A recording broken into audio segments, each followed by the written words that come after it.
So last week we went from full size to finesse.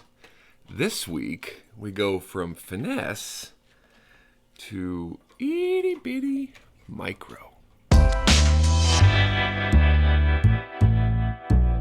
Isn't that pretty? I had every intention of doing a bottoms-up build this week, complete with lead pouring and showing you guys a special new paint, and then using that same pigment over in the soft plastics and customizing a soft plastic. And yet, the weekend got away from me. It was chock full of family stuff. Matter of fact, it's Tuesday. I always try to film over the weekend, and even yesterday I was back and forth to Pittsburgh. So I still need to get this out though, because there's some components here that if you already have existing jig heads and you've got the soft plastic that you like, you can pick up a couple of things off Amazon or another website and start applying or adding these things to existing tackle that you've got. You don't have to make it all new to get what I'm calling a Chatter Minnow. It is just a jig head with a 90-degree jig eye, and then the smallest of the chatterbait blades that I was able to find on Amazon. This is a full size. That's the downsized one. Oopsie. So, hold on. There we go.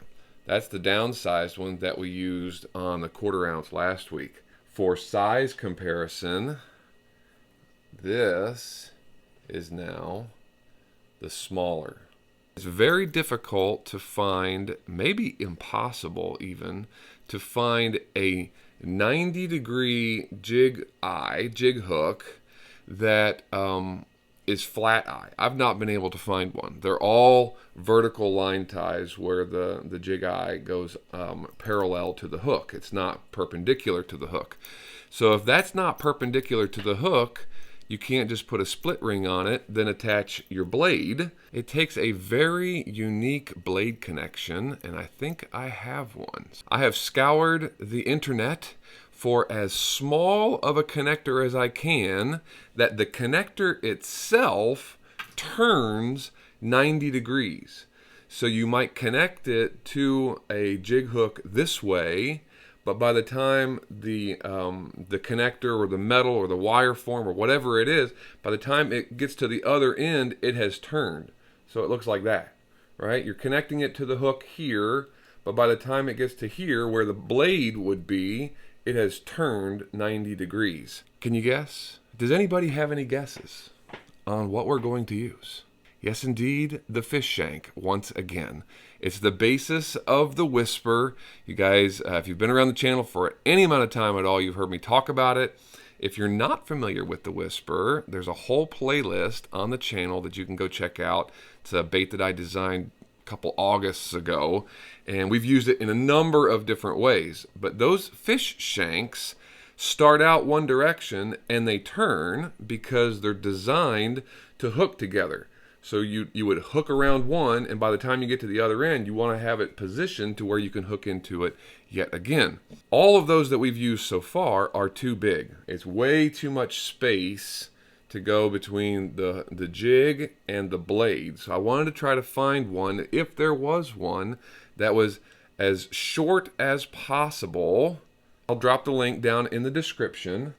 You can get on, well, you can go to Amazon and find what I was able to find in a variety pack, but you can actually go to the manufacturer and find this size and get like a lot of 50 or maybe 100. I can't remember what they sell it in, but it's made by a company called Spawn, S-P-A-W-N, and it's called a articulated shank. They make a lot of different sizes. This is the smallest one that they make, and it is 9 millimeters. That little eye right there, we're gonna bend that out just enough to get into the jig eye, and then close it back up with a pair of pliers, and then the blade turns 90 degrees. So it starts out that way, and then by the time it's done, it turns 90 degrees, and you slip that blade on right there. The only thing left would then be to put it in the vise and seal up thread, use some thread to seal up that opening, that shank opening, and boom, boom, boom. You have got yourself a Chatter Minnow, just like that. No skirt on this guy. This is an ultra finesse approach. You're going to be throwing it on a spinning outfit, 8 to 10 pound line, maybe 6 even, whatever your preference is. So I'm looking for minimal profile, sleek, hence the, you know, Chatter Minnow. All right, there's that 9mm shank. You can see there, I've got the blade already connected to it. A little 210 denier flat wax nylon in white, and we're just going to seal it up. That is it. You see, I didn't paint this blade. That was both because of time. Like I said, been a busy weekend, so I just could not get to what I had planned on. But to be honest, when I run this, I kind of like it unpainted. I almost think of it like a little mini spinnerbait kind of a deal, where that little extra flash, especially without the skirt or anything, if it's just a soft plastic on the back, a little bit of that extra flash going back and forth, I kind of like it. Think underspin, that kind of idea as well. So I think it's actually okay unpainted, and that's it. I'm just gonna whip finish this guy. 3, 4, 5 whip finishes.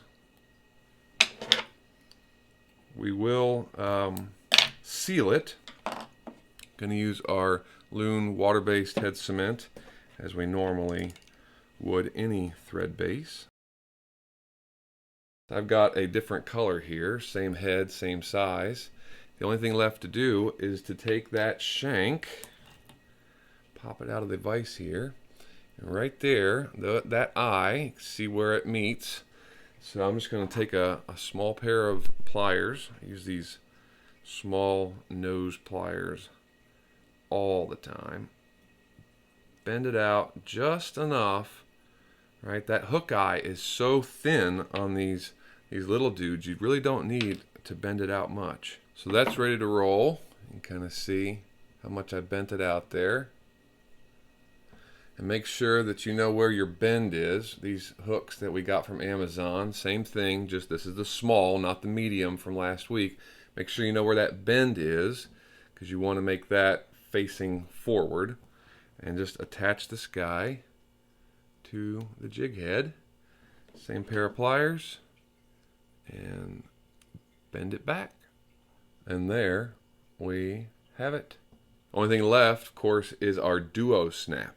So if you recall from last week, we went from a size 2 on like a full size down to a size 1 duo snap and split ring. No split ring today, but we are going down yet another level on the duo snap. So this is a size 0, and I do have one little comment about this. So the ones that are the typical duo snaps that I get from Barlow's only go down to size 1.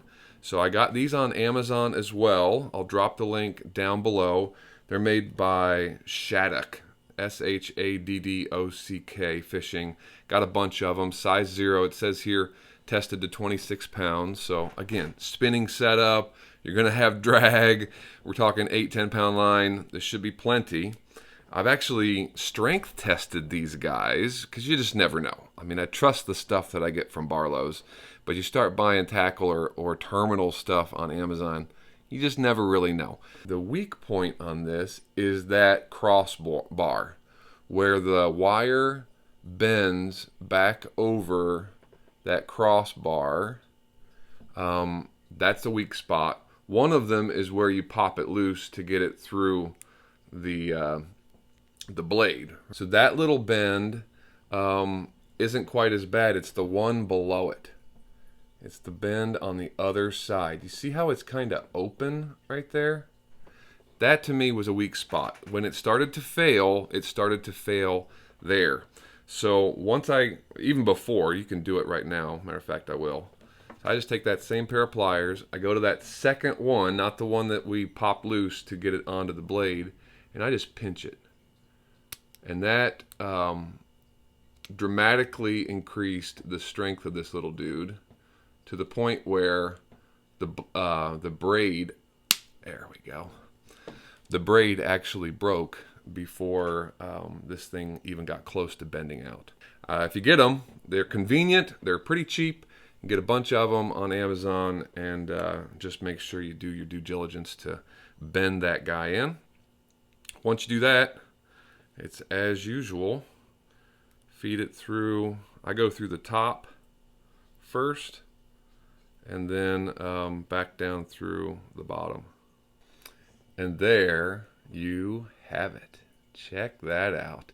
Got a beautiful violet brass, that same color that we looked at on the channel a while back.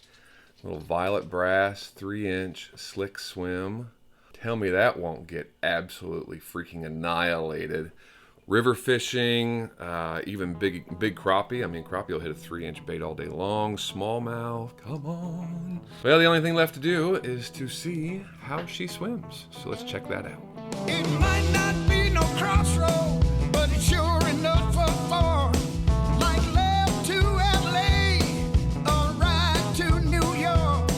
Like stepping on the gas, or taking it real slow. Feels like I'm spinning down the middle. Don't know which way to go. Oh no, feels like I'm spinning down the middle. Well, what'd you think? Yes, I know it wasn't a fancy color, fresh lead pouring, fancy paint or whatnot. That's coming. This is just version 1 to show you what the terminal is that you need to be able to add these to some existing jig heads of your own. Guys, thanks for joining me today. I hope you enjoyed it. If you'd like to see some more lure building just like this, then click right here. If you're curious about the name SDG, then click right here. Otherwise, until the next build, I'll see you guys in the shop.